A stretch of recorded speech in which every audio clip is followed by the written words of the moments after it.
Wholeness, welcome to Notes of Nora. My name is Nadja Rashida, and welcome. Happy New Year to everyone. Happy and merry 2025.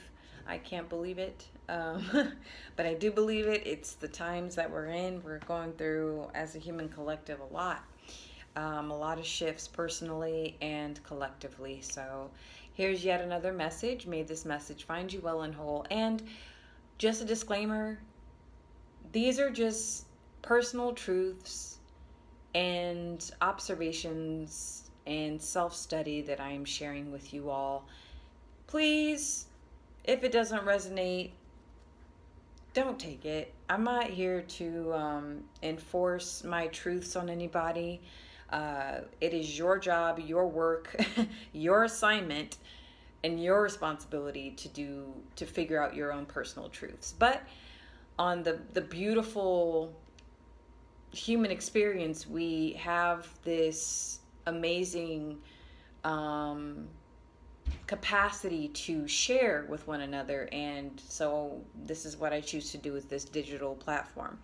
So yeah, just a disclaimer, because some of the comments, and I appreciate all of your feedback and your commentary and your opinions, your own personal insights. I really, really deeply appreciate them. But just as disclaimer, I don't have all the answers. I will never claim to be some guru, claim to be some spirit head, or anything of that nature. Yes, my name comes from Ya Rashid, which is a guide, right? A teacher of some kind. In a sense, I do have that calling to teach and to instruct and to share, and also as an artist. But I'm not here to as a big know-it-all. I can only share what I'm experiencing, what I feel divinely guided to share. So this week I want to start off with Soul Reader. What is Soul Reader? To know another, my handy dandy notebook. To know another, you must know yourself. This is incredibly true. And you guys, if you've been following on this, on my channel, my portal for a while now, you will know where I stand when it comes to energy reading. Now, this channel started off as such. Given that I had my own runes and sigils and whatnot that I was into, I've studied a lot of the tarot readers online, and again, as far as finding a specific niche or a certain way, a certain spiritual tool to use to share wisdom and share insights and whatnot, I've decided not to do that with this platform, with my energy. One of the reasons is because we have to take it upon ourselves who am I? Who am I to get up on here, on this platform, not just this platform, but in any group of people, and tell you about yourself? Truly, who am I to tell you about your energy and your blocks and blockages, your fears, your anxieties, your successes, all the things that should come and shall come to pass on your path? Who am I with such confidence and know-how? Who am I? Who would I be on here telling you and deciphering your potential future without doing the inner work myself? Because we tend to, in my observation, we tend to, as human beings, run away from ourselves constantly. We honestly, when we seek out therapy, when we seek out psychic or mediumship or energy readers or healers, or you know what I'm saying? It doesn't matter if we go the traditional route or non-traditional route. We doubt ourselves. The spirit of doubt is strong in many of us, okay? And awareness begins to weaken that type of spirit and weaken that type of frequency. But we run We run from ourselves. We run from the answers that we know intuitively that reveal themselves to us. And we will go out, we'll shell out thousands of dollars, we'll go seek high and low, we'll hop on a plane, train, and or automobile, and we'll go find someone who is claimed guru, the highest therapist, financial advisor, the someone who knows more and someone who has more accreditation to tell us what we usually already know. But we're too afraid to listen. We're too afraid to consume and digest the intuitive knowings that we already know. 9 chances out of 10, if you're seeking an answer outside yourself, the answer is already in the question. If you learn how to decipher the questions that you already have, the answer is usually embedded in the question that you are asking. It's always embedded in the asking. Questions are like riddles. And the deeper the question is, the more work you have to put in to figure out the riddle. So, reading of the soul. Growing up, I was an avid reader. My mother is an educator, and she was a librarian, and we had tons of books. We had access to all kinds of books. And I loved it. I had access to books for kids and books not for kids, but I loved it all. I would lose myself in chapter books. I scored higher than average in my reading exams. Struggled in math, but reading and reading comprehension, I did very well in. And over time, I became a better writer. I wasn't always the strongest writer because I moved around a lot, moved to different schools and in and out of public and private schools. And so, I did the best I could. But it takes a while to study the self. Whatever that may be, you could go study the self through a guru. Go hire somebody to be your spiritual guide, spiritual teacher. Or go to, a therapist or a counseling group. Okay, or a mentor or something. Or get 20, 30 books on a subject that you want to master. You could do all those things. It takes energy and it takes time. All of us on here, whether we are creating content or we're consuming content, because this is the age of Aquarius. According to astrology, Aquarius rules the house of knowledge and air. Air is mind, thought, consciousness, psychic, right? Psychology. And so we're in the boom of the digital age. We're just consuming information constantly. And,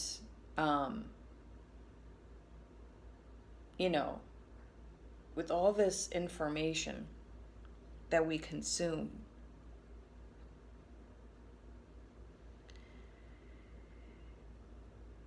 we fill our cups without emptying our cups.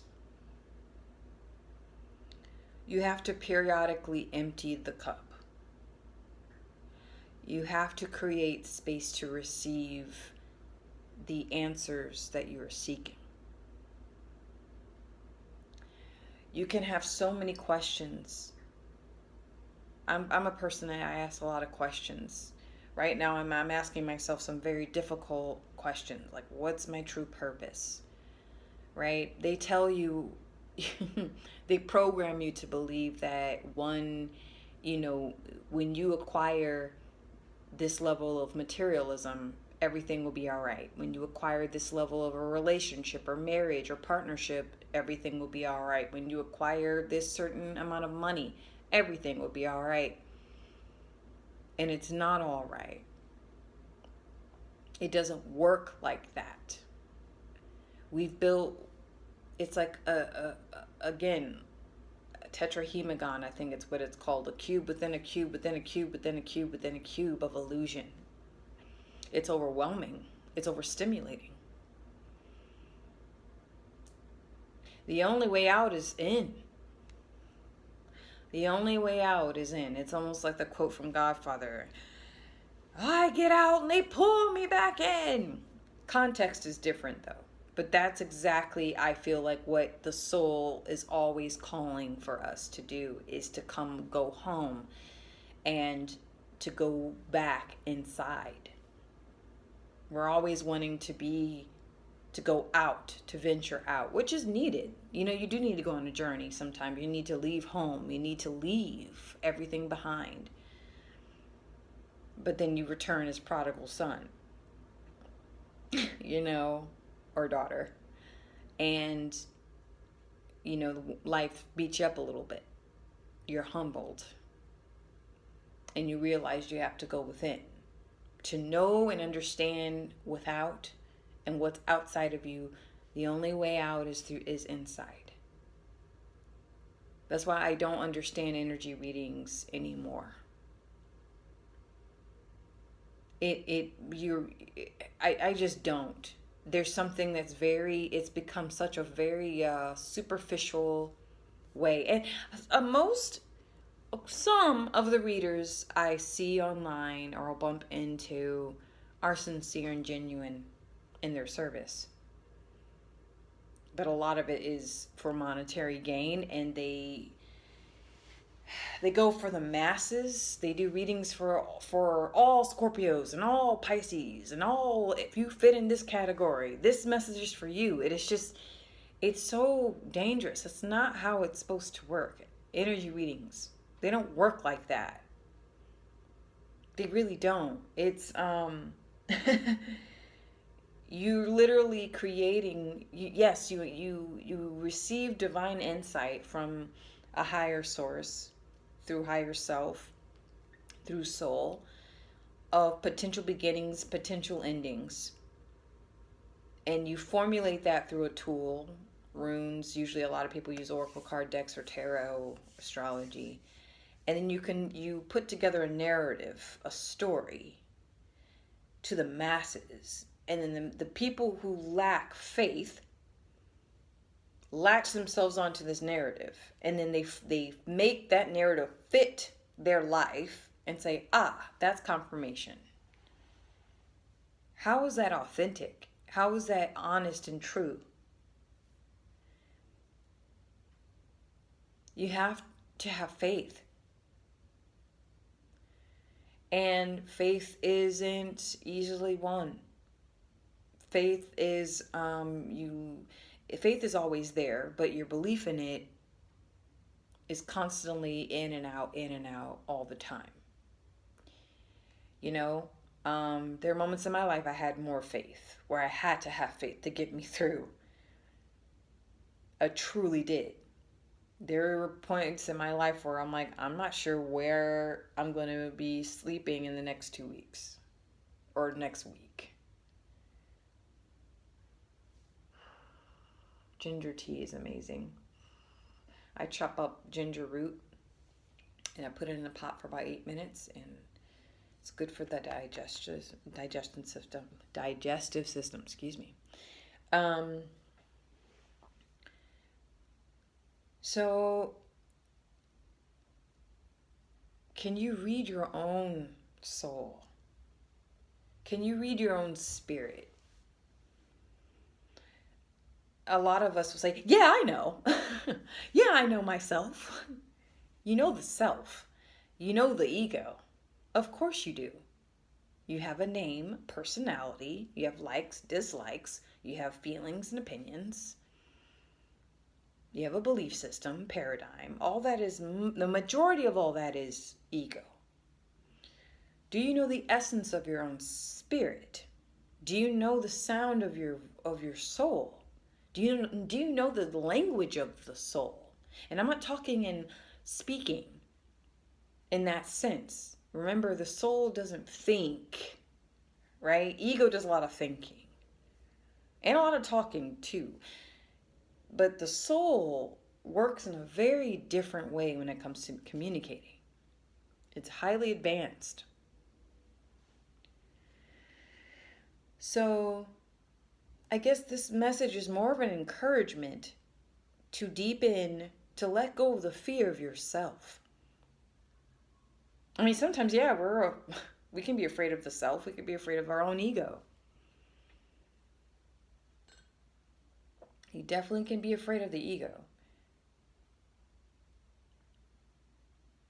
And like I mentioned before in a video, I mentioned that the ego likes that we are unaware or too afraid of connecting to the shadow self, the shadow consciousness.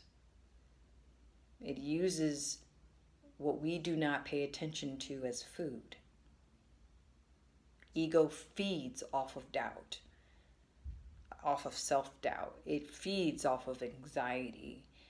It feeds off of fear. It definitely feeds off of unhealed or unrecognized wounds and trauma.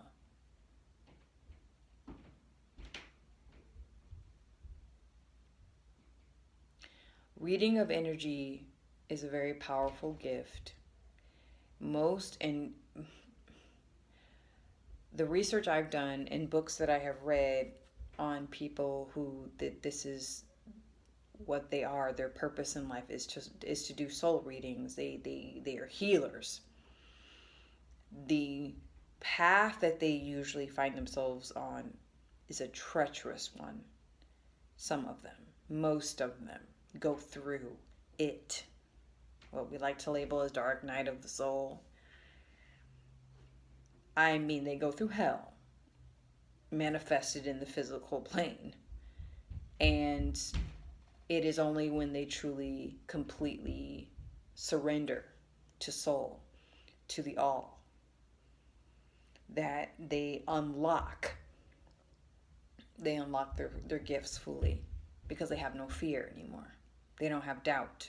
Their faith is it's unshakable.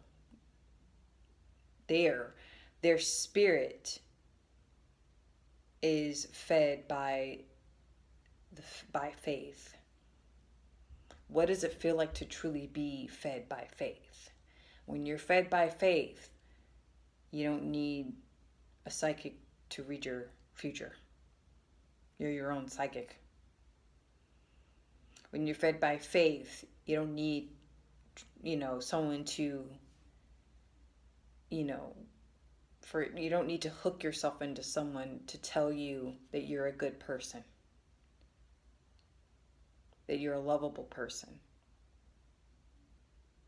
And I'm not saying it's not a good thing to hear that. No. Always receive compliments. Compliments are gifts. Compliments can almost be sometimes confirmation that you're doing good, you're doing right. No, those are always beautiful things. Compliments are always a good thing. People affirming and confirming and validating good behavior or what the good that you're doing in life. There's nothing wrong with that. I'm saying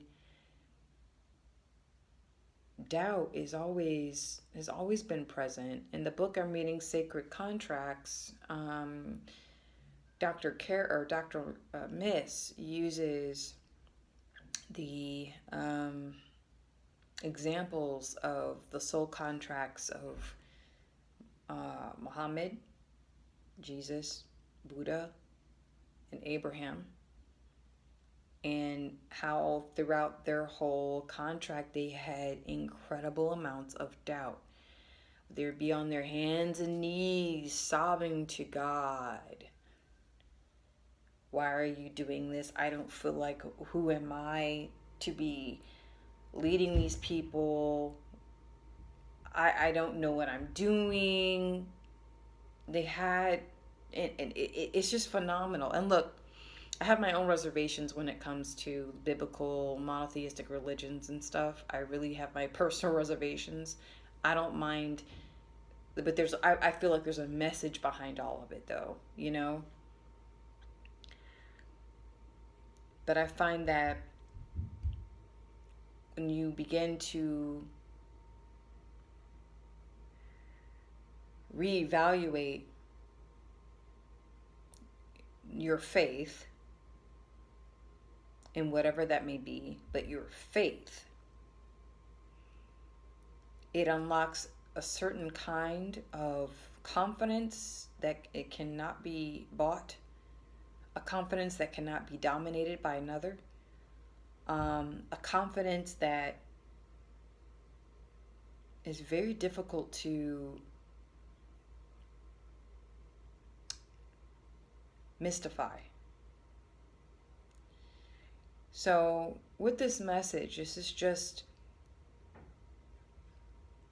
to have you, because a lot of us were very interested. In the age of information, we're constantly seeking out info so that we can understand ourselves better in some way, whether that's through entertainment, whether that's through literal education, you watch documentaries. It's in some form. All of this consumption of information is somewhere in our collective consciousness seeking out ourselves.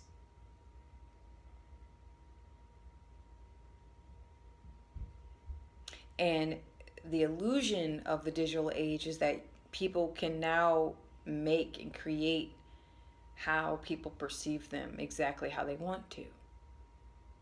Not on this Hollywood platform anymore. It's literally everyday people now, which has never happened before. It's a new thing. But with that, we have to be careful. We can't assume that people are who they say that they are and run with that. How can we claim anything is true about another if we don't know ourselves? Because to me, any doubt, any self-doubt, I think is a very natural part of the human experience, especially during transformational parts of life. You're going to have doubt, like, am I moving to the right neighborhood? Am I moving to the right state? Am I moving to the right job? What if this doesn't work out? And it's just sometimes you just have to say, I hear you, spirit of doubt. We're good. We're just going to have to take that leap, right?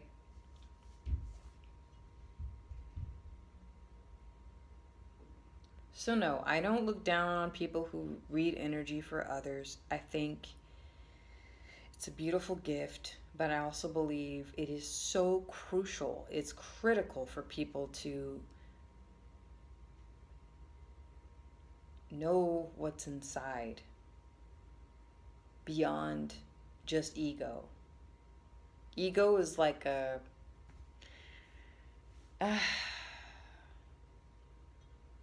ego without direction and without an assignment, it possesses you. You think that you are this identity, and you're not, until you suffer from an ego death. Then that illusion's broken, and then ego literally dies. But it can't die. You know what I'm saying? It comes back, but it's given new assignments. Read your own illusions. Ask yourself what your own illusions are.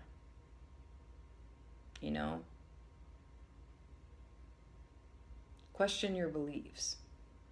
I had a commenter a while ago, and I don't think he was very kind, but he mentioned something about how I was, I guess, coming off, like I if I can understand him correctly, I was coming off all over the place, or in many of my videos, I guess, I was doing one thing saying another, which I don't know. How his whole reaction was odd. I didn't quite fully understand, but from what I took from it is that I wasn't standing on my square. I do remember that comment. And I will say this, any evolving human being is not going to, especially because I'm pretty open for the most part of my own spiritual development and self-study on this platform. So yeah, my belief systems may change. I'm one that I like to play devil's advocate on myself. I am not one to just stand firm on one belief just because I believe it. I could be wrong or right.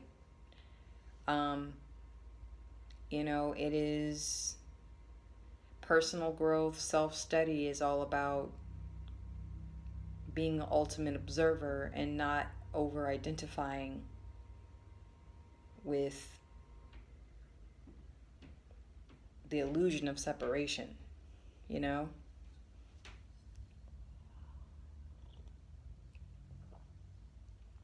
I don't know what I said that triggered him, but it is what it is. I don't take it personally. You can't take things personally on such a public platform. You just, you know, you guys see a certain degree of myself, and you guys only allow me to see a very small percentage of you. That's the name of the game. Boundaries.